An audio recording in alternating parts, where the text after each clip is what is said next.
Bonjour à tous et à toutes et bienvenue à notre rendez-vous quotidien consacré à la méditation de la parole de Dieu. En ce 1er novembre 2021, nous célébrons la Toussaint. Déjà, bonne fête à tous. C'est la fête de chacun d'entre nous, la fête de nos frères, nos aînés dans la foi qui nous précèdent dans la gloire auprès du Père. Installez-vous bien, c'est le temps consacré à la halte spirituelle pour la journée et à cette occasion, l'évangile qui nous est proposé est tiré de Matthieu au chapitre 5, les 12 premiers versets, le texte des béatitudes. Installez-vous bien. Ainsi, bien-aimés du Seigneur, le sermon sur la montagne représente en quelque sorte le résumé de la vie chrétienne et les béatitudes représentent le résumé du sermon sur la montagne. Dans le contexte des béatitudes, nous avons, en d'autres termes, l'essence même de l'évangile. Alors, en célébrant la Toussaint, nous pouvons nous poser la question de savoir qui est un saint. Qu'est-ce qu'un saint? Pourquoi les appelons-nous saints? Est-ce parce qu'ils ont mis en pratique les 10 commandements? Pas que, dirions-nous, car avec les 10 commandements, nous sommes capables de mesurer la moralité. On peut même se dire à un moment donné, je n'ai pas respecté tel commandement, je peux mesurer mon degré de respect ou alors j'ai respecté et donc j'ai pu m'aligner aux exigences, aux lois du décalogue. Je n'ai pas honoré par exemple le jour du Seigneur ou alors j'ai volé, j'ai proféré, bref, c'est quantifiable, c'est mesurable. Tandis que pour les béatitudes, cela devient un peu plus complexe. C'est pas facilement mesurable. Qui peut dire jusqu'où il est pauvre de cœur? Qui peut dire jusqu'où il est doux?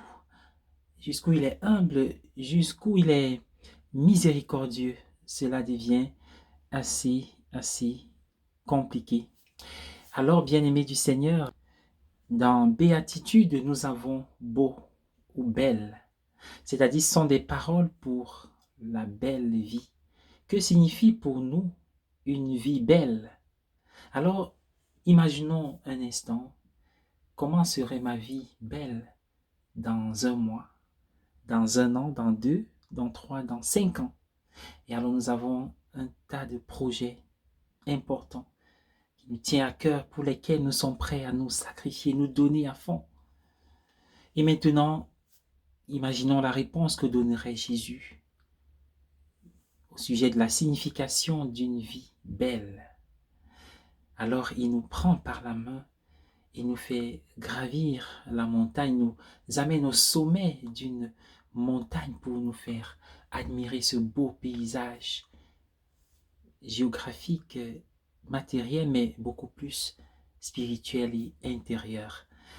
Et alors, nous découvrons les choses autrement, car finalement, on parle des saints aujourd'hui, non pas parce qu'ils ont construit sur leur nom, autour de leur nom, mais parce que leur vie était centrée sur le Christ. Et c'est ce qui est commun à tous les saints. Et pas seulement centrée sur le Christ, mais ouverte. Leur vie était ouverte sur les autres, tendue vers le service des autres. Alors, bien-aimés du Seigneur, les choses changent dans ce que nous pouvons mettre dans la réussite, la beauté de notre vie. Demain, plus tard, je crois en la communion des saints. C'est le résumé de ce que nous célébrons aujourd'hui. Et donc, nous nous célébrons nous-mêmes dans une projection dans le cœur de Dieu. Alors, bien-aimés du Seigneur, finalement, ils avaient leur vie centrée sur le Christ, mais ouverte sur les autres, tendue vers les autres, comme là où se trouve le vrai bonheur, comme a dit saint Augustin, je t'ai cherché au dehors, alors que tu étais au dedans de moi. Mon cœur est sans repos tant qu'il n'est en toi. Et ainsi, nous comprenons que cette ascension, cette anabase, cette montée, le fait de gravir la montagne, c'est en fait les montagnes intérieures.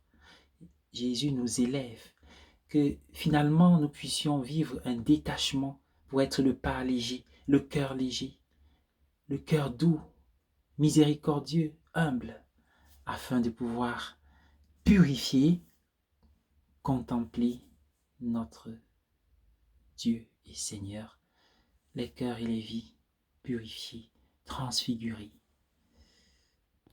Pour finir, une chose qui m'aurait ou qui me marque toujours au cœur de mon ministère, aux côtés des malades ou des personnes d'un certain âge, et même dans l'accompagnement des familles en deuil, au soir de notre vie, au chevet de notre lit, du départ de mort, ce qui réchauffe les cœurs, les mains, ce ne sont pas les nombreuses choses ou autres choses que nous avons amassées, mais ce sont des multiples mains et des cœurs qui se rapprochent de nous. C'est-à-dire, construisons les relations. C'est ce qui compte le plus.